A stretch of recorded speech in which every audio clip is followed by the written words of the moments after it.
آیا تا حالا جهت داده بهتون؟ یعنی آبان 98 که در واقع اینترنت قطع کردن، کار از سگمنت بکنید اون لعنتی رو. این دقیقا سخت‌ترین قسمت کار ماست. هزینه خرخرتو میگیره. ما هیچ وقت نگفتیم که بابت این خبر حتما باید پولی شما بدین که بعد چیکار می‌کنی؟ در واقع به موفقیت رسیدن یک رسانه رو من میتونم کم کنم. یعنی چرا با اد نتورک کار نمی‌کنی؟ اد نتورک با نت کرایه میدی؟ کرایه؟ نه کرایه راست. یعنی کسی که خربزه میخوره پای لرزش هم بشینه دیگه. انسان‌ها باید تولید کنن، میدونی؟ دعوت شدم به یک کنفرانس خبری توی خارج از کشور. سلام با یه اپیزود دیگه از فاوندرز تاک در خدمتتون هستیم. من مانوئل اورانجانیاس و اینجا توسعه فناوری روز فراس. آقا در خدمت یه آدم گل، یه بچه گل به نام آقای مانی قاسمی عزیز هستیم. احتمالاً شما دیجیاتو حتما یه دونه مقاله توش خوندید، حتما از اخبار روز دنیا اونجا، روز فناوری دنیا اونجا یه چیزی خوندید و احتمالاً بشناسیدش. در خدمت مدیر عاملش هستیم و فاوندرش. سلام مانوئل، خوشبختم و سلام به همه بینندگان عزیزمون. خوشحالم که در خدمتتون هستم. امیدوارم گفتگوی خوبی باشه. مانی معرفی خودت می‌کنی؟ کلاً بک‌گراند چی بود؟ دیجیاتا کی شروع شد؟ آره من اولی که جلوی یه رسانه‌ای بخوای موجی باشه خیلی سخته، ولی من چون موجی نیستم کلا داریم با هم گپ میزنیم، بخاطر این کارم راحت ترم. تو که کارت درسته. شاکرم. من دیجیتور سال 93 رو انداختم. قبلش خب من مهندسی صنایع خوندم و قبلش به عنوان مدیر محصول در واقع فعال بودم توی یک شرکتی و منتها از بچگی با توجه به اینکه شغل پدر و مادرم تو حوزه ادبیات هستش، جفتشون دکترای در واقع زبانشناسی و ادبیات دارن، من از قدیم به نوشتن و اینا خیلی علاقه داشتم. یعنی از زمان یاهو 360 من وبلاگ داشتم. آره از اون موقع چه سالی؟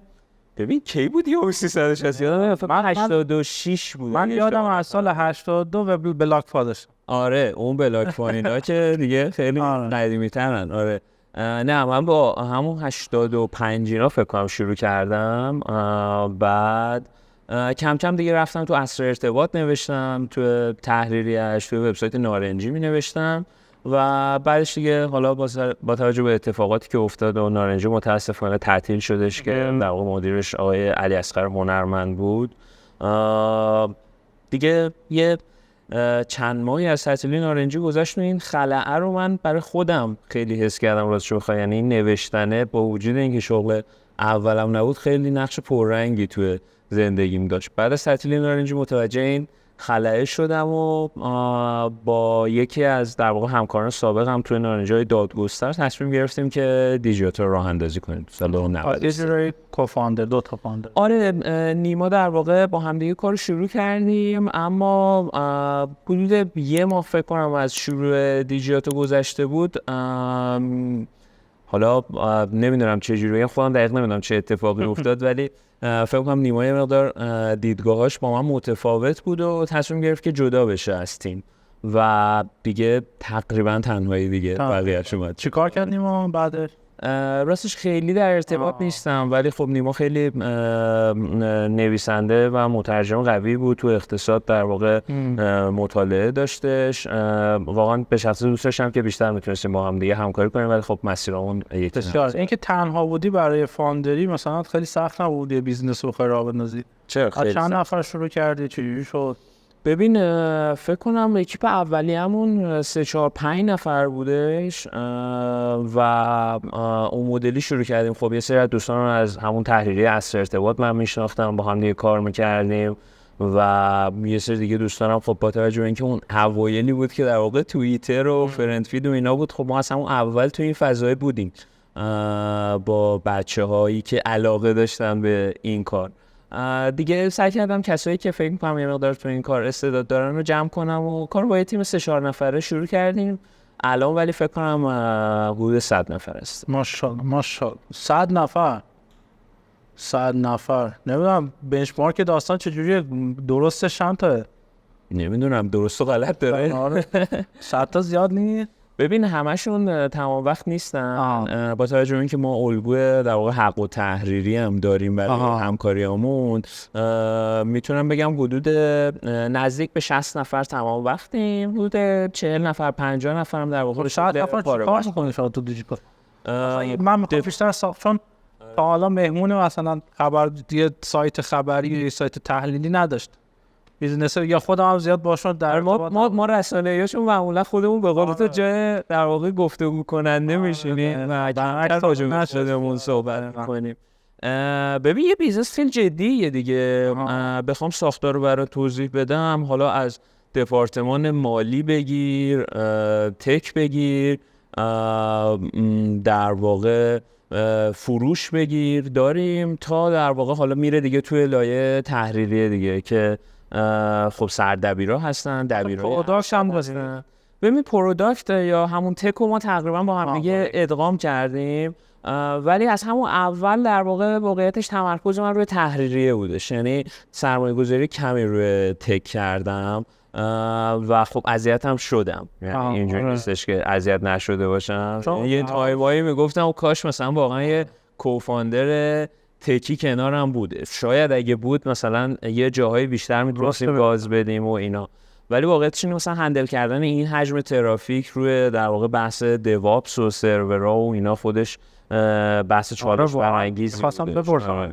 یا از اون طرف در واقع خب تیم سئو یکی از تیم‌های مهمه در واقع توی ساختار رسانه و از اون طرف گوگل هی استاندارداشو میبره بالا و شما مجبوری وبسایت رو همیشه ورودی سئو دیگه حتما همینطوره. آره ما اکثر ورودیمون از طریق گوگل میادش ولی خب دایرکت یوزر خیلی خوبی هم داریم و توی مقاطع مختلف این خیلی برامون ارزشمند بودش. یادم آبان 98 که در واقع اینترنت قطع کردن، خب اون موقع تجربهش نداشتیم، فکر کنم دفعه اول، حالا نسل قبل‌تر شاید تجربهش داشت. بعد اون آبان 98 من گفتم دیگه بدتر از این نمیشه. آره واقعا 1400 همیشه رو سیاهی رنگ هستش. توی اون تایم در واقع کامنت های ما شده بود چت روم، یعنی چون دیگه گوگل اینا هم در دسترس نبود و همه می اومدن، این اهمیت دایرکت یوزر رو برای خودمون اینجا نمایان شد، چون مثلا آدرس سایت ها هم نداشتن، یعنی ما مقاله نوشتیم آقا لینک سایت های مهمی که باید داشته باشین مثلا بریم.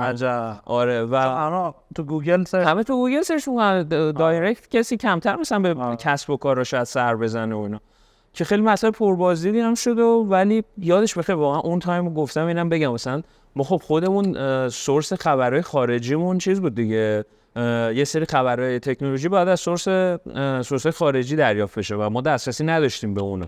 یادم یکی از همکارامون خانم موسوی اون موقع توی روسیه فعال بوده، با دود میفرستاد. ببین اصلا یه ماجرایی بود، بهش گفتیم یکی از این پیام رسانه‌های داخلی رو نصب کنه، خب میرفت خبرها رو اسکرین شات میگیره میذاش اونجا، ما اسکرین شات رو مثلا تهران دریافت میکردیم برای اینکه سایت رو بتونیم آپدیت نگه داریم و مخاطب در واقع حداقل یک سورسی داشته باشه، کسی که میخواد یه وقتی بگذرونه تو اینترنت. میخوندن واقعا یا نه؟ آره میخوندن، چیز دیگه ای نبوده واقعا. اون تایم ترافیک ما پیک زد، مثلا میگم دایرکت یوزر رو می اومدن دنبال میکردن، هیچ تفریح دیگه ای توی اینترنت نبودش، ترجیح میدادن وقتشون رو حداقل با این چیزا بگذرونن. 1400 مهر به بعد این همینو الان کپی کنیم الان چیه داستان؟ ولی خیلی سخت بود دیگه سال گذشته برای ما، به خصوص که یهو فضای اینترنت امنیتی شد. ما سایت تکنولوژیم، خب ما سایت سیاسی نیستیم، ولی ناخودآگاه کشیده شدیم به اون سمت و نمیتونستیم هم وارد یه سری موضوعات نشیم، میدونی. برای همین سعی کردیم که از آزادی اینترنت تا جایی که میتونیم دفاع کنیم، مشکلات کسب و کارها با وضع اینترنت، تاثیراتی که فیلترینگ اینستاگرام داشت رو منعکس کنیم، که خب خیلی هم فشار بهمون اومد دیگه، یعنی واتساپ و آنون نامبر و پیغام و پسخام و احضار و چیزای مدلی داشتیم، ولی خوشبختانه رد شدش. آره به عنوان مدیر تو اون موقع کار کردی؟ چجوری مدیریت بحران کرد؟ بگیم مرور کنیم مثلا اون موقع چه اتفاقی افتاد، چون میگم ما هم یه بیزنسیم دیگه، خب من اینو باید تاکید کنم که آقا رسانه هم یک بیزنس.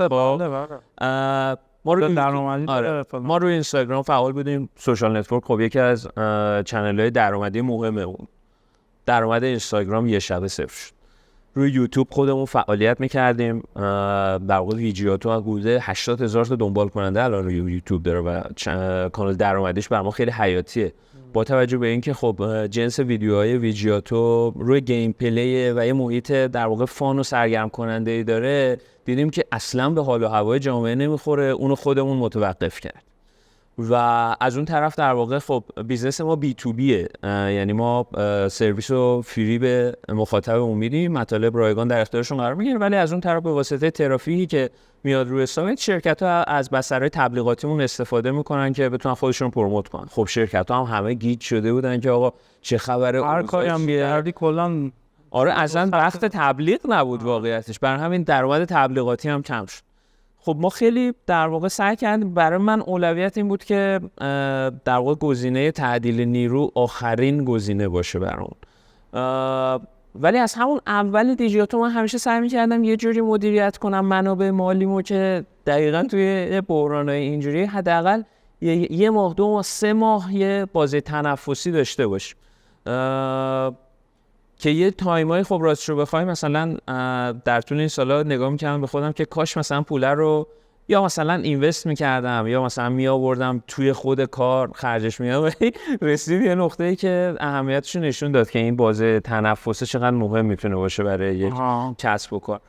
کاری که کردیم بود که در واقع هزینه‌های جانبیمون رو تا جایی که میشد کم کردیم دیگه، یعنی هزینه‌های غیر ضروریمون رو خیلی آوردیم پایین. طبعا اولویتمون با نیروهای تمام وقتمون بود، یه مقدار همکاریمون رو با همکار پاره وقتمون کمتر کردیم، سعی کردیم اون جایی که میتونیم و صرفه جویی کنیم و رد شد خوشبختانه. البته بگم که تو اون مقطع واقعا در واقع با یه سری از کسب و کارهای بزرگ حوزه آیتی ما جلسه گذاشتیم، گفتیم آقا این الان اون تایمیه که در واقع این رسانه‌ای که همیشه سعی کرده کنارتون باشه به عنوان در واقع حالا یکی از قلبای تپنده این اکوسیستم دیگه، میدونی اون رسانه هست که انعکاس میده اینا رو، گفتیم الان اون موقعیه که احتیاج داریم که در واقع شما هم کمک کنید و اینا، که واقعا مثلا برادرای محمدی دیجیکالا خیلی کمک کردن اون مقطع رو ما رد کنیم، جا داره ازشون تشکر کنم. آره و چند تا کسب و کار دیگه، میلاد منشیپور و سایر دوستان تو اسنپ و اینا هم خیلی واسه میلاد بگو لینکدینش رو چک کنم، ما پیام دادیم جواب نداد. آره حتما. و یه اتفاق خوب دیگه هم که افتاد، در واقع با بقیه رسانه‌های حوزه سعی کردیم یک در واقع همفکری رو به وجود بیاریم برای گذر از این مقطع سخت، یعنی با مسعود یوسف نژاد عزیز مؤسس و مدیر عامل زومیت و در واقع آرش برهمند سمت ماهنامه پیوند سعی کردیم با هم دیگه در واقع جلساتی رو بذاریم، یکم هم فکری کنیم، راهکارامون رو بذاریم. خب شاید مخاطبا بیرون نگاه کنن دیجیاتو و زومیت خیلی رقابت چیزی دارن و اینا، در صورتی که واقعا من و مسعود رابطه دوستانه و خیلی خوبی داریم که رقابت می‌کنیم. ببین رقابتی که هستش طبعا نمیتونه، ولی اتفاقا پیش مثلا دوتایی یادم رفتیم پیش میلاد باهاش صحبت کردیم و اینا، میلاد خودش چیز بود که ای بچه باحال که شما با هم اومدین و رابطتون این مدلیه. آره اتفاقا به نظر من لازمه، یعنی این اکوسیستم اونقدر نحیفه که دیگه خودمون هم بخوایم خودمون رو بزنیم خیلی فکر نمی‌کنم به جایی برسیم. خب داری جمع می‌بنده توی صحبتات، حالا این زومیت که نه، تو خود بیزینس تو بورد داری، کوفاندر داری، چی داری؟ از اول ما فهمیدیم تنهایی، ولی الان چه داست؟ آره نه، ما همون اول که در واقع دیجیتال رو داشتیم شروع می‌کردیم با چند تا اینوستور صحبت کردیم. اون موقع در واقع آقای ووشی تو شرکت رهنما خیلی ارادت داریم با آقای ووشی، از طرح ما خوششون اومد و در واقع سرمایه‌گذاری کردم. دیجیتال یه راند در واقع جذب سرمایه داشت از رهنما، اوایلش بود از رهنما و در واقع بورد به همین شکل در واقع پیش رفت. آقای ووشی در طول این سال در واقع حالا بودن و اینا، بهشون هم در واقع یه استایل خاصی دارن توی حالا مدیریت هیئت مدیره اینا، هیچ وقت واقعا دخالتی به اون شکل توی نفریدن نحوه انجام کار توضیح میدم برات. آره در دخالتی توی جزئیات نداشتن هیچ وقت، یعنی واقعا دست من کامل باز بود برای تصمیم گیری و اینا، که خب این خیلی خوبه از این جهت که در واقع تو آزادی عمل داری که ایده‌های خودت رو پیش ببری. ولی خب از اون طرف عنوان یه فاندر تنها یه مقدار بعضی موقع فشاره زیاد میشه و آرزو می‌کردی که کاش یکی بود مثلا این فشاره رو میتونستیم با هم دیگه تقسیم بکنیم. ولی خب دوستای خوبی داشتم. آرش بهرهمند به خصوص خیلی بهم کمک کرد، هم فکری داد در طول این سالا و مهمتر از همه تیم خیلی خوبی توی دیجیاتو موفق شدیم که جمع بکنیم. امیر مستکین عزیز در واقع به عنوان سردبیر دیجیاتو سالها فعالیت کردش و اتفاقا جالبه بهت بگم که ماه گذشتم در واقع امیر به عنوان مدیر عامل معرفی شده و من دیگه به عنوان رئیس هیئت مدیره الان دارم فعالیت میکنم. تو دیجیاتو نیستی؟ هستم، مسئولیت اجرایی ندارم. خب یعنی چی که رئیس هیئت مدیره که اجرایی نداره؟ خب بعد چیکار می‌کنی پس؟ روزتو چجوری میگذرونی؟ روزمو ببین خیلی تازه است، یعنی هنوز دارم سعی می‌کنم خودمو پیدا کنم توی دوران پس مدیر عاملی، ولی واقعا من 9 سال مدیر عامل بودم دیگه. آره خیلی بهم فشار اومد تو این مدت، ولی واقعیتش اینه که دارم میخوام سعی کنم این در واقع خلایی که خودم تو این 9 سال داشتم و برای امیر پر کنم، یعنی بتونم هم فکرش باشم، کنارش باشم توی مسیری که برد که هفته یه بار که نمیتونه باشه، روزانه که نمیتونه برد بزنه. من میرم الان شرکت میرم فعلا تا یه مقدار امیر کارا بیشتر دستش بیادش. برنامه چی آینده چطوره؟ ببین دارم روی توسعه خود شرکت فکر میکنم الان در واقع، چون مدیر عامل یه جوری بیشتر درگیر تهدیدهاست تا فرصت‌ها، میدونی حداقل تو کار ما تو ایران اینجوری. امیدوارم که با این آزادی وقتی که پیدا می‌کنم یه مقدار بتونم فرصت‌ها رو بهتر در واقع تشخیص بدم و حالا با در واقع جذب سرمایه احتمالی بتونیم که ایده‌هایی که تو ذهنمون برای گسترش شرکت داریم پیاده. فکر کنم خبر اینجا دادی یا قبلا اعلام شد؟ نه اعلام نشده بود. خودم خبر جدید حالا نمیدونم کی منتشر میشه، ولی احتمالاً تا 2 ماه آینده تا آخر شهریور احتمالاً بشه. عرضم حضور شما که موفق باشه همیشه. عرضم حضور شما که میخوایم یکم در مورد بیزنس مدل دیجیاتو صحبت بکنیم. وقتی صحبت از بیزنس مدل میشه اولین چیزی که به ذهنم میرسه بحث سگمنت مشتریانه. شما در ابتدای فعالیتتون اون اوایل که شروع کردید فعالیت 9 سال پیش 8 سال پیش کدوم سگمنت رو چیز کردید؟ شما قاعدتا نمیتونید همون اول برای همه سگمنت ها تولید محتوا بکنی. رو چی انتخاب کردین؟ کدوم سگمنت انتخاب کردین و با چه مکانیزمی اون انتخاب کردین؟ با چه پارامترایی اون انتخاب کردین؟ ببین اگه بخوام شروع کنم بگم نشستیم بیزنس پلن نوشتیم و خیلی دقیق بررسی کردیم و اینا، آره اینجوری نیستش. من صادقانه بگم فکر نمی‌کردم دیجیاتو یه 9 سال پیش که داشتم راش مینداختم فکر نمی‌کردم به جایگاه کنونیش برسه و خوشحالم که الان اینجا واسطید. خیلی از دل بر اومد دیجیاتو، واقعا گفتم همون اول صحبتم که اون علاقه من به نوشتن و تکنولوژی و اینا بود که خیلی هول داد که دیجیاتو شکل بگیره. ولی خب یه تصوری داشتیم از مخاطبمون دیگه، یعنی میدونستیم طبعا علاقه من به حوزه تکنولوژی باید باشن و سگمنتی هم که در واقع تو ذهنمون بود بین 20 تا 35 سال بودش. چه حوزه‌ای مثلا؟ خب خود تکنولوژی هم کل حوزه‌های مختلف داره دیگه. تو کدوم حوزه‌اش ورود کرد؟ تو محتوا تو چه حوزه؟ اینم دقیقاً چیزی بود که به مرور هی دیولپ پیدا کرد، یعنی حوزه محتوای دیجیتال. خب اون اوایل میتونم بگم شاید تمرکزمون بیشتر روی گجت ها و اون اجافت چیزی بود که در واقع علاقه خودمون بود راستشو بخوای. یعنی من یادمه مثلا زندگی من بعد از اینکه آیفون 4 گرفتم قشنگ متحول شد، یعنی این دیوایس انقدر دیوایس خفنی بود که یه جرقه‌ای تو علاقه من به تکنولوژیتون رخ داد که بعدش دیگه اصلا میگم تو وبلاگ شخصی خودم اون موقع هی میرفتم مینوشتم خب این آیفون اینجاشو اینجوری کنید اونجوری میشه اونجوری کنید و میدم دارم فیدبک مثبت میگیرم و همین رو سعی کردیم گسترش بدیم اوایلش. ولی بعد هی دیگه داده ها رو بررسی کردیم و سعی کردیم بهبودش بدیم دیگه. حس کردیم خورد در طول این سالا مخاطبمون هم داره با خودمون بزرگ میشه. اون اوایل خب ما به اخبار فناوری ایران خیلی کاری نداشتیم، یعنی مشخصا روی گجت‌های خارجی بودیم و حالا اتفاقای باحالی که توی دنیای تکنولوژی میافتاد. ولی بعد دیدیم اوکی نه الان دیجیتال مخاطبش بیشتر شده، ما مسئولیتمون داره بیشتر میشه، نمیتونیم توی همین حوزه درجا بزنیم و بر همین شد که مثلا بخش اخبار ایران رو راه انداختیم. تئوریمون هم این بود که اوکی اون اتفاقات پیچیده‌ای که توی اکوسیستم آی سی دی ایران راه افتاد اتفاق میفته رو ما باید بتونیم به یه زبان ساده‌ای به مخاطبی که شاید لزوماً اینا دغدغش نباشه منتقل کنیم. یعنی اوکی تو میخوای راجع به فلان موبایل بخونی، فلان گجت بخونی، ولی در جریان باش که داره همچین تصمیمایی هم برای اینترنت کشور گرفته میشه.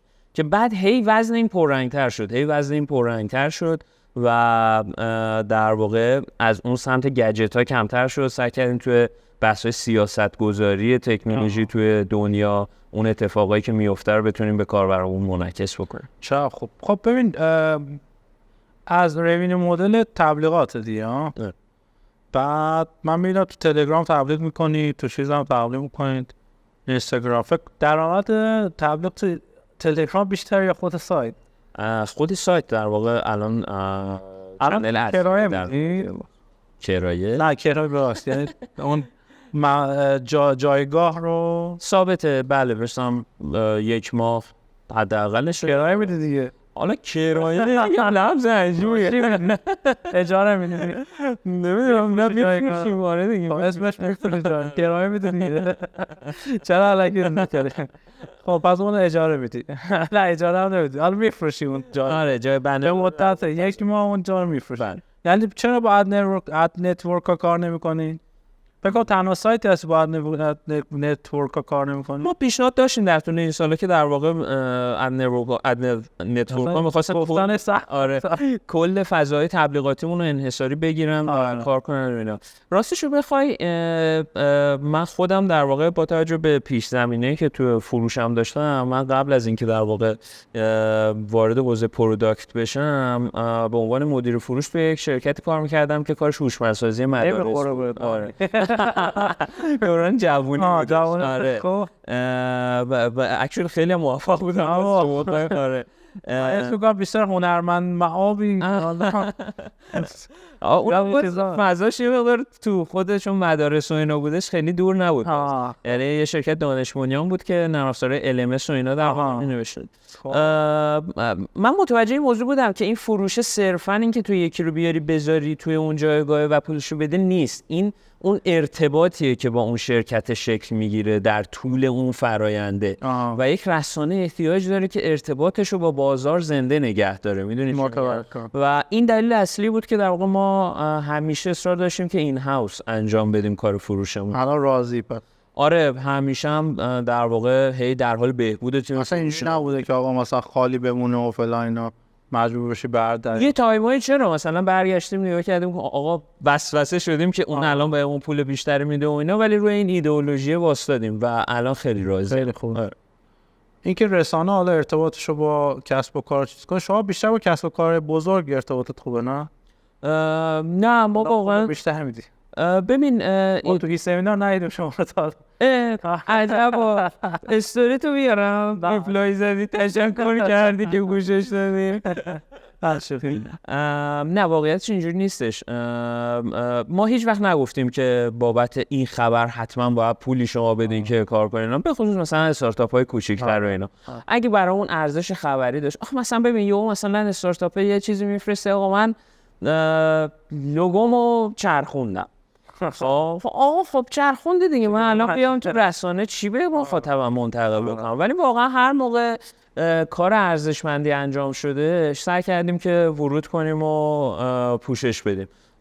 چشم‌داشت مالی هم به کوچیک‌ترا نداشتیم، ولی خب بزرگترا طبعا حجم خبراشون بیشتره و نیاز محتواییشون بیشتره و سعی می‌کنیم ارتباط رو با خب پس یه دونه تبلیغات میخوام روینیو مدل رو توی اون بیزنس مدل بررسی کنیم.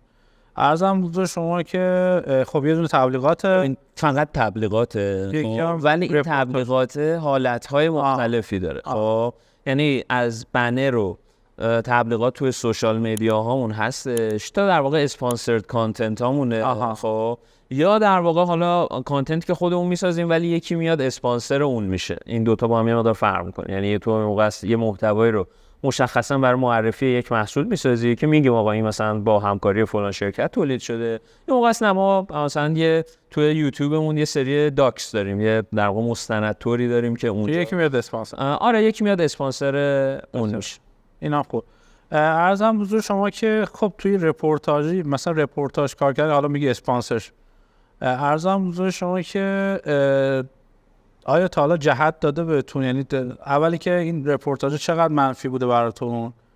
چون میدونم مخاطب اینو درک نمیکنه که بعد رسانه پول در بیاره قاعدتا. میگه آقا این همش شده رپورتاجی. درست. آیا واقعا اینجوری رپورتاجی شدی شماره یک و چه جوری جلوشو میگیری؟ آره الان برای توضیح میدم. این دقیقاً سخت‌ترین قسمت کار ماست. خب که آقا ما چه جوری هم به عنوان یه بیزنس بتونیم سروایو کنیم، بتونیم پول در بیاریم، هم به عنوان یک رسانه بتونیم استقلال رسانه‌ای خودمون رو داشته باشیم. خب اول بگم این که در واقع دیجیاتو الان در واقع میلیون ها نفر در ماه بهش سر میزنن، باعث دلگرمی منه که آقا ما این مسیر رو درست اومدیم تونستیم یه اعتمادی توی مخاطبمون ایجاد بکنیم. شاید خیلی جا هم اشتباه کرده باشیم میدونی، ولی همیشه گفتم که این اعتماد مخاطبه که ما رو تونسته به جلو هل بده. حالا به چه صورت این کار انجام میشه؟ ما با شرکت‌ها درگیری زیاد داشتیم مانو. خب یعنی یادم اون سالایی که مثلا سامسونگ، HTC، LG توی ایران دفتر داشتن، فعال بودن، ما هم خودمون تمرکزمون روی گجت‌ها و اینا خیلی بیشتر بود، با اینا همیشه تو کلنجار بودیم. خب یعنی مثلا سامسونگ رو یادم مثلا اون موقع بدنش پلاستیکی بود پشت گوشی، بعد مثلا خودش میگفت این پلی کربناته. ما مثلا تو بررسی گرفتیم اینو خم می‌کردیم اینجوری می‌چرخیم، ما مثلا بدنه پلاستیکی سامسونگ استفاده کردیم. سر همین زدن بنرهای ما رو قطع کردن، فلان اون رو قطع کردن، یعنی تمام ارتباطا. آها دیگه تبلیغ ندادم. آره دیگه تبلیغ ندادم به ما. ولی خب میدونی باید کسی که خربزه میخوره پای لرزش هم بشینه دیگه. ما دو مدل الان محتوا داریم. یکی رپورتاژه که بالاش اصلا دیسکلیمر میخوره، میگه آقا ما سلب مسئولیت میکنیم، این متن کاملا تبلیغاتیه و اصلا توسط خود شرکت نوشته شده. همه جاش هم میخوره تبلیغ و رپورتاج که وقت اشتباه نشه.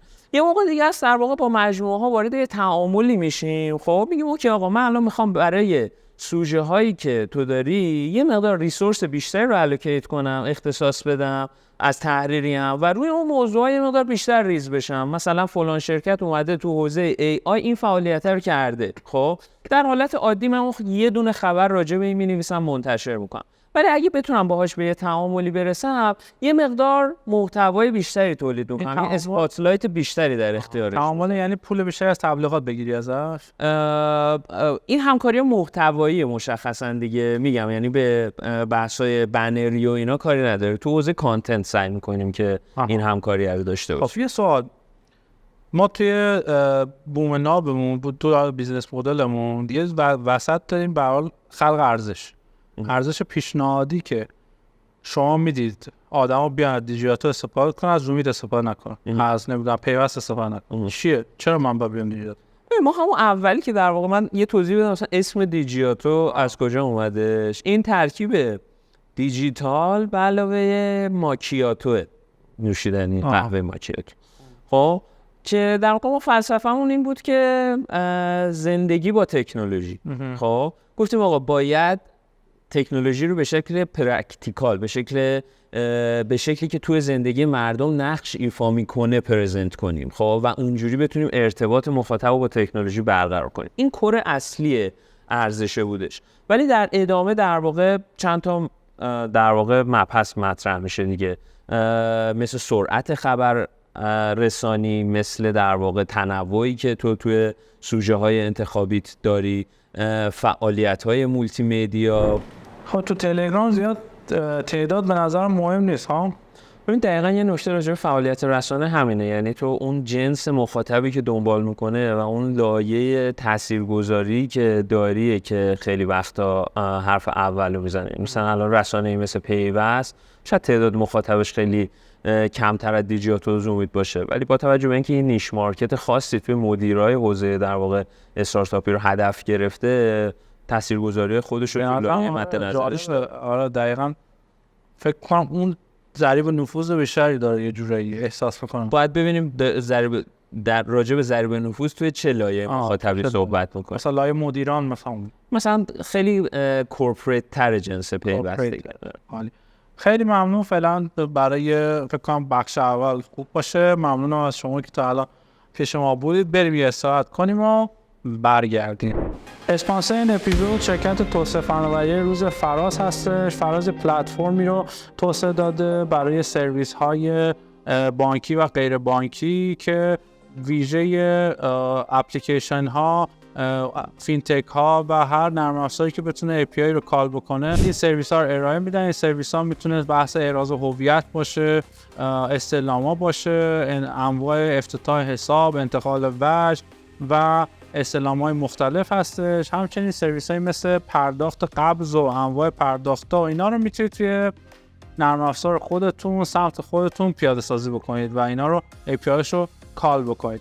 همچنین اگه محصول خوبی داشته باشید که توسط حالا خودتون توسعه داده شده باشه و بشه این رو توی پلتفرم رو خودشون قرار بدن، این رو قبول میکنن و آمادگی رو دارن که اون محصول شما رو هم توی بازارچه خودشون قرار بدن تا برای دیگران قابل استفاده باشه. اگر دوست داشتید این وارد سایتشون بشید اطلاعات بیشتر هست. سلام علیکم، امیدوارم که بخش اول به درتون خورده باشه. از اسپانسر محترممون توسعه فناوری روز فراز هم تشکر میکنیم. بعد از اینقدر اپیزود بالاخره من بدون استاپ گفتم توسعه فناوری‌های فراز. خب مانی جان، امیدوارم که بخش اول به درتون خورده باشه، یعنی خال کرده باشی باهاش. به درد مخاطب خوبه، درد تو که نه رو قاعدتا.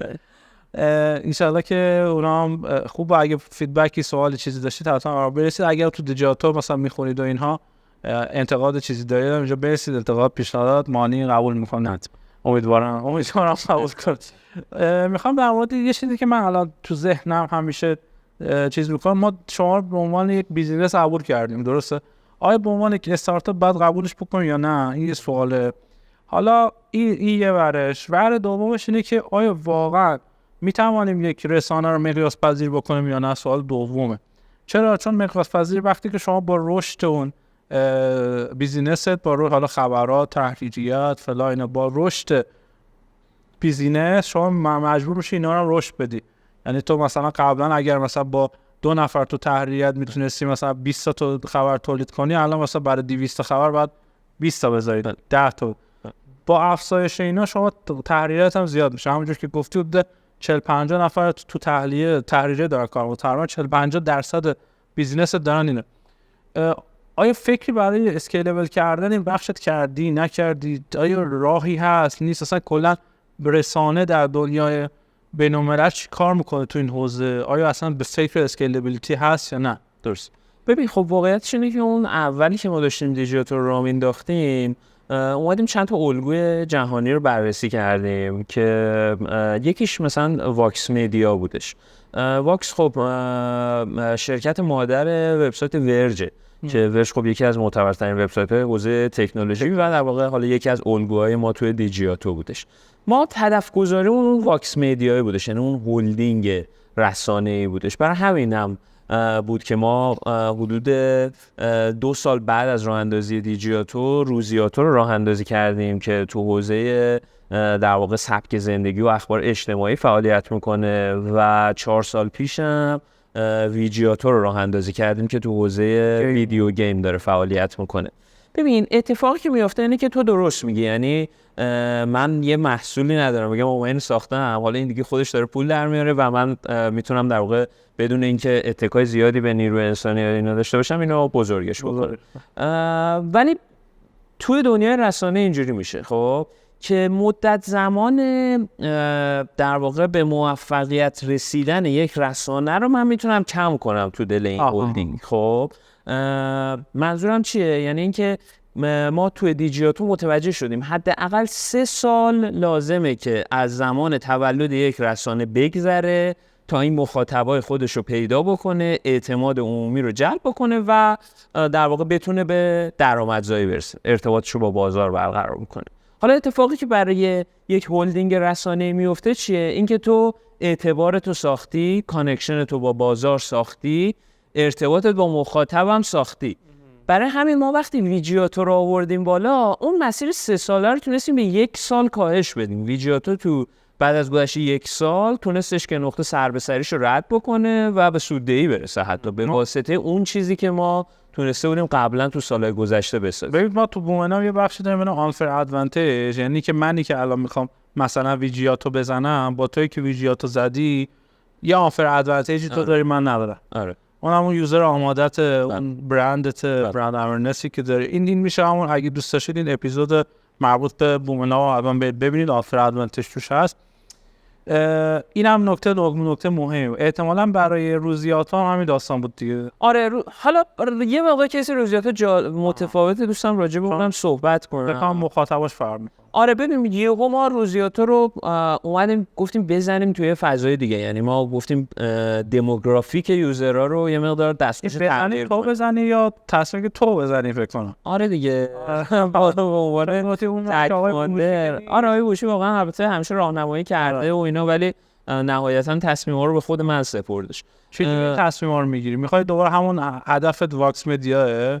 آره ببین در واقع من ایدم این بود که اوکی ما الان یک سگمنتی از یوزرها رو داریم 20 تا 35 سال، خب حدود 90% آقا، خب آره مخاطب تکنولوژی، حالا خوشبختانه یا متاسفانه نمیدونم، متاسفانه چون خوشبختانه بیشتر آقایون هستن. خب گفتیم خب ما سگمنت خانوما رو نداریم و بقیه گروه‌های سنی هم نداریم، یعنی به هر حال 35 به بالا هم یه گروه سنی جدیه، نمیشه در نظرشون نگرفت. این شد که گفتیم بریم سراغ روزیاتو و خیلی گسترده دیدیمش مانوئل، یعنی گفتیم خب توش میخوایم ورزش کاور بکنیم، اجتماعی کاور بکنیم، سینما کاور بکنیم، سرگرمی کاور بکنیم.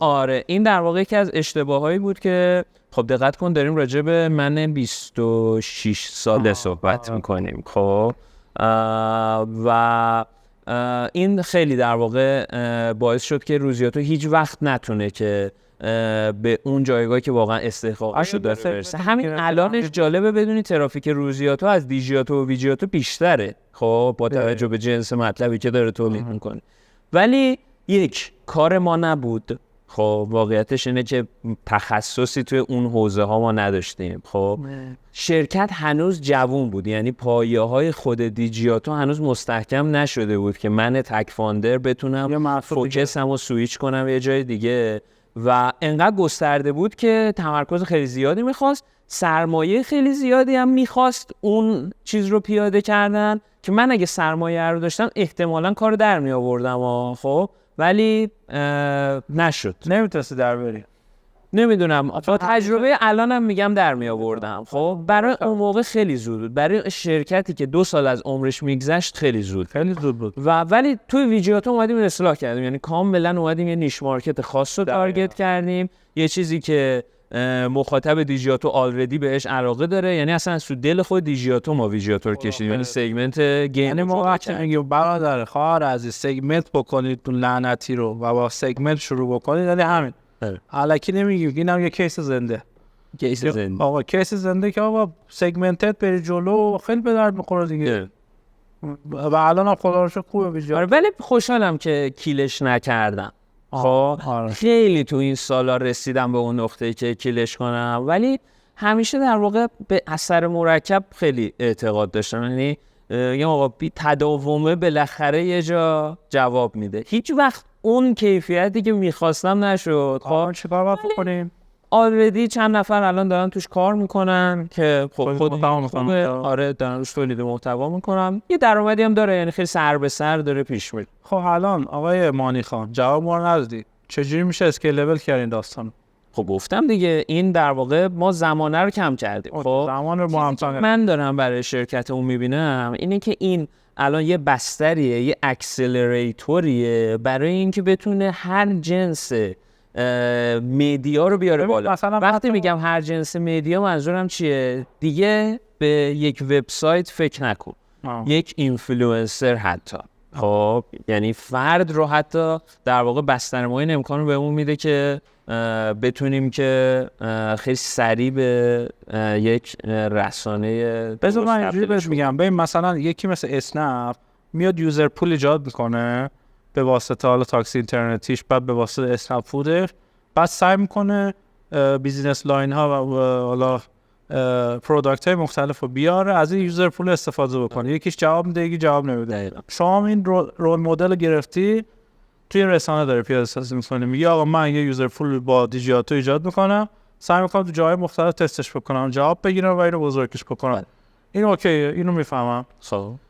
سوال بعدی، باز میتوانی مقیاس پذیرش بکنی؟ یعنی الان چند تا تحریریه داری؟ الان 3 تا تحریریه داریم. چند نفر توشن؟ حدود میگم 40 نفر. 40 نفر دا. میتونی بکنی 4 نفر؟ با هوش مصنوعی شاید. خدا خیرت بده. یعنی ما میگیم که آقا این کارت اینجا رو برو بخون چجوری مقیاس پذیر بشی. من میگم تو مقیاس پذیری، هزینه‌هایی که جلوی رشد درآمدت رو میگیره شناسایی بکن. 3 تا روش داری حذفش بکن. 4 1 به کمک فناوری، 4 2 به کمک آوتسورسینگ، پروسه 4 3 به کمک پلتفرم. تو یا میتونستی آقای مانی خان یه رسانه ایجاد بکنی، به جایی که تحریریت از خود باشه، این هاوس باشه، آدم بیان تولید محتوا توش بکنن، شیر درآمد بگیرن ازش، مثل کاری که مدیوم داره انجام میده. خب این رسانه نیستش راستش بخوای، تو مجبوری که تو رسانه گاز و ترمز زیر خودت. تو میتونی یه سری گایدلاین تعریف کنی، توی خط قرمز اینا تعریف کنی، میشه این رسانه. تو نمیخواستی این رسانه بشی، آوتسورس میتونی بکنی، الان هم میتونی کار بکنی، ولی نمیخوای. چرا نمیخوای؟ 4 2 4 3 اما میتونی به کمک فناوری هم تعدادشو بیشتر بکنی، به جایی که روزی چند تا تولید بکنید. ما در ماه دیجیاتو حدود 1000 تا منتشر میکنه، 1000 مقاله منتشر. اصلا 1000 تا بشه 10000 تا چه فرقی تو بیزنس میکنه؟ اصلا شاید بر مخاطب خیلی جذاب نباشه. جذاب. میدونی چی میگم؟ آره. ولی ما همین که این کاست نیرو انسانی بیادش پایین میتونه نکته مثبتی باشه. هنوز تکنولوژی به نظر من به اون نقطه نرسیده. ولی اون صحبتی که باهات کردم که در واقع بتونم که از مدیر عاملی فاصله بگیرم، یه مقدار به فرصت ها بیشتر تمرکز بکنم، دقیقاً برای مباحثی از این دست به درستی داری بهش اشاره میکنی. پس میشود یعنی این کارو بکنی.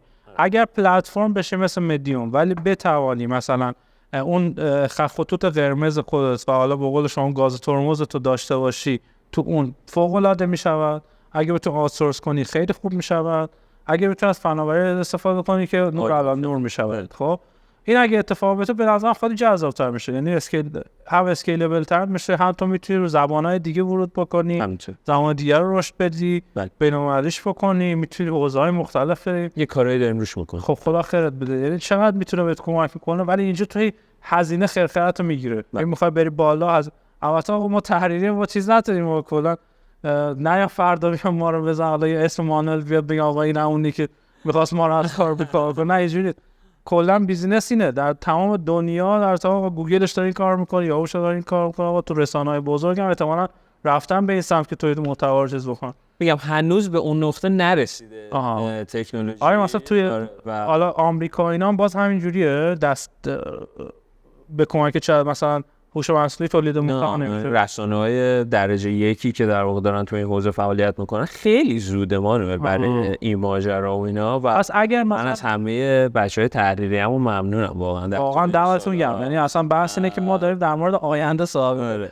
واقعا چیز نمیخوایم کار، ولی بحث اینه که شما اگه مثلا میدونید که هوش مصنوعی وقتی میاد، اگه بتونید درست ازش استفاده کنید برنده، نه بگید آقا هوش مصنوعی میاد کار من قرار بگیره. من خیلی امیدوارم که در قدم اول هوش مصنوعی به ما کمک کنه که بتونیم وارد بازار بین‌المللی بشیم. این خیلی بهتره به نظرم کمک کنه. با همین 40 نفر تو بتونی 5 تا کشور رو واقعا در طول این سال‌های دانش فوق‌العاده‌ای به دست آوردیم. و مثلا نگاه که می‌کنیم مثلا به بازار کشورهای عربی، می‌بینی واقعا رسانه تخصصی به اون شکل که ما داریم اینجا فعالیت می‌کنیم ندارن. کشور عربی بلوشنن، به شدت هم راه داره جبر ورود بهش و خیلی هم نزدیک هم نظر فرهنگی به ما و به نظرم خیلی بیزنس خوبی میشه.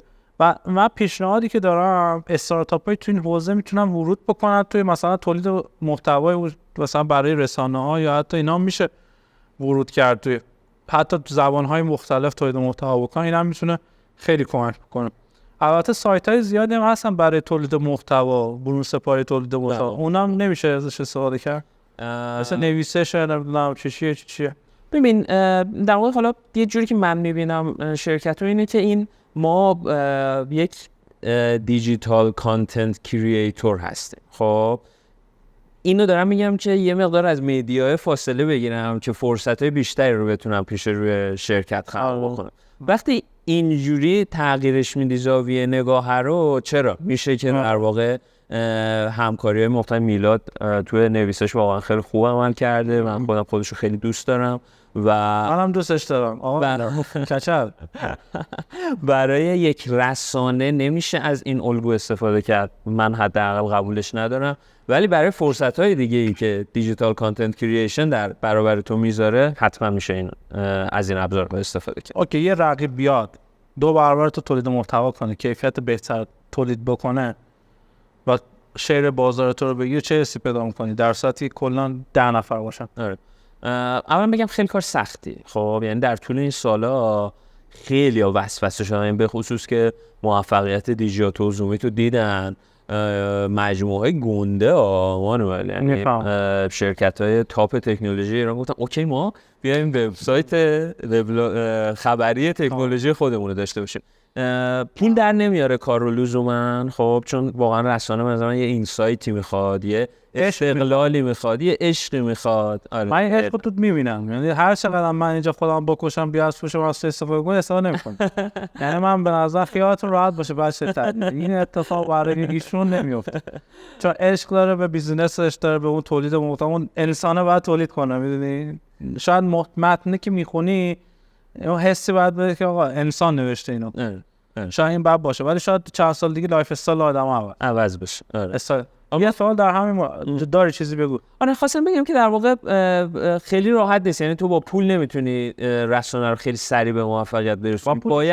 باید یه بازه‌ای بدی که مخاطب بشناستت، بهت اعتماد کنه، باهات ارتباط برقرار کنه و آره به هر حال ما که همیشه رقابت استقبال میکنیم، یعنی واقعا یکی از فاکتور موفقیتی که در طول این سال داشتیم اینه که با مسعود یه رقابت سالمی رو داشتیم، یعنی همیشه زومی تو ما با همدیگه سعی کردیم از همدیگه یاد بگیریم، اشتباهات همدیگه رو ببینیم، با حالا این اواخر هم که دیگه با همفکریایی که میکنیم سعی کنیم که در واقع تو لایه‌های کلانتر بتونیم بهتر حرکت بکنیم. اینجا خوب نیست که چطور رقیب اینجوری واقعا گل اول باشه بازار جواب نمیده. چه فرقی میکنید با هم پس؟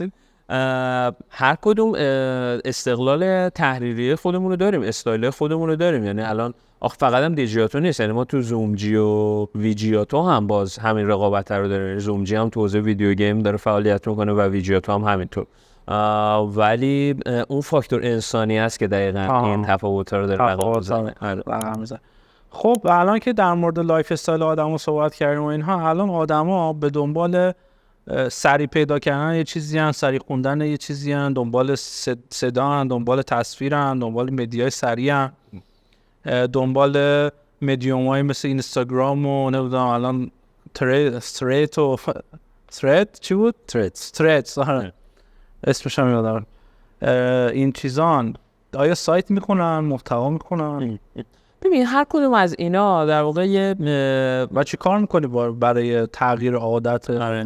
یه تهدیدها و فرصتایی رو داره هر کدومشون. اول اینو بگم که من همیشه سعی کردم شرکت رو اجایل نگه دارم. خب یعنی ذات تکنولوژی ذات پرتغییریه، خیلی سریع تغییر میکنه و ما هم به هر حال رسانه حوزه درست رسانه، ولی ما خودمون یه بار این اتفاقو برای یه سری دیگه رقم زدیم و دوست نداریم برای خودمون رقم بخوره. یعنی من مانوئل اولین خبرنگاری بودم که تو حوزه تکنولوژی مثلا از یک رسانه آنلاین دعوت شدم به یک کنفرانس خبری توی خارج از کشور.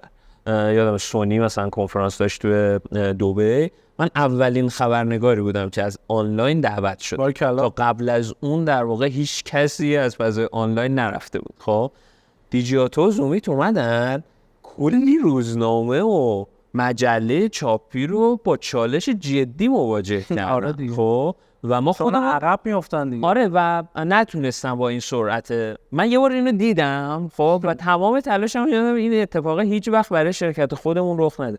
برای همین همیشه سعی کردم ساختار شرکت رو اجایل نگه دارم. حالا این کجا خودش رو نشون میده؟ وقتی که تو داری کارتو میکنی، یعنی رو سایت داری جلو میبینی اینستاگرام اومد، کانال تلگرام اومد، مردم دارن توییتر دنبال میکنن و هی باید بتونی با این تغییرات خودتو اداپته کنی. مثلا ببین اینجوریه نکتهش که آره در نگاه اول مخاطب محتوای کمتری رو داره میخونه خب، ولی بعدش دستمون اومد که اوکی سایت اتفاقا هنوز زنده است و توی یه سری مقالات عمیق و تحلیلی و اینا رو اصلا نمیتونی توی اینجاها بذاری. پس سایت داره به فعالیت خودش ادامه میده. اشاره کنم که ما همچنان گوگل رو داریم که سایت ها رو زنده نگه داره خب، یعنی اون یه قول گنده‌ایه که نمیشه ندیدش و بگیم آقا به واسطه رشد این شبکه‌های اجتماعی وبسایت ها نابود شدن. خیلی از مخاطبا رو از وقتی تو نمیتونی تو سوشال نتورک ها سرچ کنی و به یه موضوع مشخصی برسی، اون اتفاق داره توی گوگل میفته. پس وبسایت به کار خودش داره ادامه میده، ولی اینا رو داریم با یه سری مخاطب جدید. پس فرصتش اینه که به ما این فرصت رو میده که بتونیم با یه سری آدم جدیدی که تا قبل از این دیجیتال رو نمیشناختن آشنا بشیم و یکم از یوغ گوگل بتونیم خودمون رو بکشیم بیرون و خیلی در واقع وابسته به گوگل نباشیم. ما در ادامه صحبتمون ببین الان گفتی که خب من آماده هستم که با مدیوم‌های مختلف مقابله بکنم و اینا، به حال دارم اجای تعریف کردم و اینا، اجای تیمو چیدم این داستان. من توی باز مثال دارم بهت میزنم خب، میخوام ببینم با این چالش چی کار داری میکنی. مثلا رونمایی اپل از این مسخرش این عینکه اپل پرو بود اسمش، اپل پرو اومده رونمایی کرد. احتمالاً فکر کنم تو برند اپل رو دوست داری برندشو؟ بله. من دوستش ندارم، در حال خیلی زیادم بابتش دارم ولی حالا نمیخوام شد، ولی محصولاتش عالیه، خود برندش دوست. من شما رفتید لایو پوششش دادید، یک اینفلوئنسری هم که اسمشو نمیبرم اونم پوشش داد از طرف آپارات، اون چند برابر شما مخاطب داشت آنلاین. با این آدم ها چه میکنید؟ با اشخاص حقیقی چه میکنید؟ با اینفلوئنسرها چیکار؟ اون به تنهایی یک رسانه ای است که شاید کسب و کار به نسبت شما بیشتر بهش توجه بکنه. درست. آره یکی از در واقع تهدید بگم یا تغییراتی که باهاش تو سالیان اخیر ما مواجه شدیم موضوع در واقع اینفلوئنسرها بود. واقعیتش رو بخوام بگم سعی کردیم یاد بگیریم ازشون، یعنی سعی کردیم تحلیل کنیم ببینیم که آقا چی باعث شده که مخاطب به اینا بیشتر توجه بکنه. چند تا فاکتور بود، یکی اون ارتباط شخص به شخصی بود که بیشتر اونا میتونستن برقرار بکنن، یکی دیگه شون انعطاف پذیری بیشترشون تو انتخاب لحن بود که تونستن صمیمانه تر این کارو بکنن. سعی کردیم از اینا یاد بگیریم، یعنی سعی کردیم توی مجموعه خودمون الان مثلا ما کوروش رو داریم، امیر حسین رو داریم، کسایی رو داریم که سعی کردیم روی چهرهشون در واقع سرمایه گذاری بکنیم و فرصت بدیم بهشون که مخاطب باهاشون اون ارتباطه رو برقرار بکنیم. ببین مثلا فکر کنم اینو از مثلا یه رسانه مثل منوتو یاد گرفت. من به نظرم منوتو توی این حوزه خیلی داره خوب کار میکنه. رو برند آدم‌ها برندشون رو میسازه، سوشالش رو درست میکنه، فلان رو همون سوار میشه. آره. نمیدونم آره اون داره توی حوزه خوب تا رسانه است دیگه، شما مثل شما باید عمل بکنید. درسته. آره نه حالا این چیزایی بود که فکر کنم تقریبا همه رسانه‌های دنیا کم کم سعی کردن بهش برسن. حالا یه سری‌ها که ساختارهای خیلی سفت و سخت‌تری داشتن مثل نیویورک تایمز و واشنگتن پست و اینا اصلا نرفتن وارد این حوزه بشن. یه سری دیگه مثل ورج و اینا که دست و بالشون بازتر بود، خب آره اونا هم دقیقاً سعی کردن همین کارو بکنن. ولی خب این یکی از اقداماتی بود که سعی کردیم انجام بدیم. اوایل خیلی نگران کننده بود این ماجرا، یعنی این فضاهای این دوتا خیلی با هم قاطی بودش. خب هم کاری که ما می‌کردیم برای اینفلوئنسرها جذاب بود، هم در واقع حجم مخاطبی که اونا داشتن برای ما جذاب. ولی به مرور اینا شروع شد از هم تفکیک شدن، یعنی مشخص شد که آقا در واقع یک رسانه و وزنی که اعتبارش داره توی انتقال خبر یک نقشی رو ایفا میکنه که اون اینفلوئنسر نمیتونه اون کارو بکنه. استمراری که یک رسانه ممکنه داشته باشه رو یک اینفلوئنسر با توجه به اینکه یک نفره سختشه که بتونه داشته باشه. اینا تفاوتایی بود که کم کم رقم خورد و هر کدوم سگمنت خودشون پیدا کردن. شرکت ها هم همینطور، یعنی کسایی که به عنوان تبلیغ دهنده هم فعالیت میکردن کم کم تفاوت این دوتا رو متوجه شدن. آره خیلی بهتر شده و درکشون خیلی بالاتر رفت. مثلا میگه که آقا من مثلا 1 میلیون، مثال دارم میزنم، 1 میلیون میدم به اسقر آقا، مثلا برای من 1000 تا میاره، بدم به تو 2 میلیون تومان به من میگی، ولی برای من 500 تا میاره، چرا باید به تو بدم؟ چون در واقع میگم اون اعتباری که اون رسانه داره، اون لایه مخاطبی که دنبالش میکنن خیلی متفاوته. تونستی اینو پوزیشن کنی برای خودت، تونستی کار بکنی برای خود شرکت ها به این نتیجه رسیدن، یعنی راست شوخه خیلی نیازی نبود که بسیار عالی. به عنوان سوال آخر ازت بخوام بپرسم اینه که اینو می‌خواستم بپرسم، من جدیداً دیدم مثلا قیمت خودرو میذارید، بررسی خودرو میذارید، این چه ربطی به کل فناوری داره؟ ببین در واقع برای سوار شدن با چیز، نه اون اوایل جدیدن نیستش، اون گفتم اوایل صحبت که ما کم کم اون استراتژی محتوای ما شروع کرد دیولپ کردن و اینا. فکر کنم سال 3-4 دیجیاتو بود که ما سکشن خودرو رو اضافه کردیم مثلا به در واقع سایت و یه تحریریه برای خودرو تشکیل دادیم، آقای زنگنه در واقع دبیر شلم. بحثمون این بود که بیایم خود تکنولوژی تو خودرو رو اول روش دست بذاریم بریم جلو. این مدلی شروع کردیم ولی دیدیم یه سری مخاطب واقعا برای خودرو جذب شدن به دیجیاتو و باز پیرو اون استراتژیمون که به اتفاقات داخل بتونیم بیشتر توجه کنیم، این اتفاق تو خودرو هم افتاد. یعنی بچهای تحریری خودرو سعی میکنن اون حوزه هم پوشش بدن. متوجه شدم. بعد تو لحنی هم که صحبت کردیم من فکر کنم ویجیاتو بود یا دیجیاتو بود، چی بود، یوتیوبش رو میدیدم و خیلی دیگه خودمونی شده بود داستان. ویجیاتو بود. فکر کنم به مخاطباش اینجا بعد ویجیاتو واقعا من یه خسته نباشید به محسن وفا نژاد میگم که اصلا روز اول دیجیاتو کنار من بود و الان به عنوان سردبیر ویجیاتو داره فعالیت میکنه. محسن خب با توجه به اینکه در واقع سن و سالش از من یه مقدار کمتره، بهتر نیاز مخاطب تو جنزی رو درک میکنه و ویجیاتو از اول بر اساس اون نگاه پایه‌گذاری شد و الان واقعا تو یوتیوب داره میتره. آره نسبت به دیجیاتو فکر کنم بهتره تو یوتیوب. آره الان دیجیاتو فکر کنم مثلا حدود 30,000 تا فالوور داره، سابسکرایبر داره تو یوتیوب، ولی ویجیاتو 80,000 تا داره به واسطه. ولی مثلا یه اینفلوئنسر 10 برابر شما داره. عجیبه واقعا. آره آخه میگم یه مقدار اون چارچوب‌های رسانه رو با وجود اینکه خواستیم تغییر بدیم ولی به یک سری اصول پایبندیم، میدونی همه چی به قول تو اون عدد رقم. مرسی مانی، به عنوان حرف آخر هر چی دل تنگت میخواد بگی. مرسی، ممنونم از تو. من از گفتگویی که داشتیم مرسی که تشریف آوردی. میدونم خیلی اهل رسانه هستی ولی خودت در دوربین نیست. ممنونم ازت که آره فرصت شد یه مقدار بیشتر اون چی که پشت یک رسانه اتفاق میفته رو توضیح بدم. چون من خیلی دوست داشتم توی این اپیزودا افراد مختلف تو حوزه‌های مختلف رو بیارم که یاد بگیریم. اینجوری نیست که به بیزینس نه اپ باشه، بیزینس نه باید کسب و کار، یه پلتفرم اپ باشه، میتونه به قول معروف چیز باشه، یک رسانه باشه. مرسی مانی جان، خیلی لطف کردید. از شما ممنونم، دمتون گرم. فعلا